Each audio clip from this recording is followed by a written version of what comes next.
सम्पूर्णमा नमस्कार। बीपी स्वास्थ्य विज्ञान प्रतिष्ठानको सिटी स्क्यान मेसिन लगभग 7 दिन अगाडि बन्यो भन्ने समाचारहरू बाहिरियो र आज बनाएको 7 दिन नपुग्दै राम्रोसँग काम गर्दैन, कहिले गर्छ कहिले गर्दैन भन्ने यस्ता कुराहरू बाहिर आएको छ। यो वास्तविकता के हो?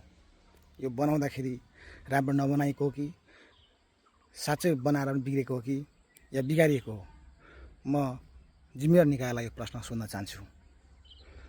सामान्यतया घडी, रेडियो, मोबाइल जस्ता चिजहरू त एकपटक बनाएपछि 6 महिना वर्षसम्म बनाउनु पर्दैन, ढुक्क हुन्छ भने करोडौँको मेसिन यसरी बनाउने बित्तिकै किन बिग्रियो, कसरी बिग्रियो?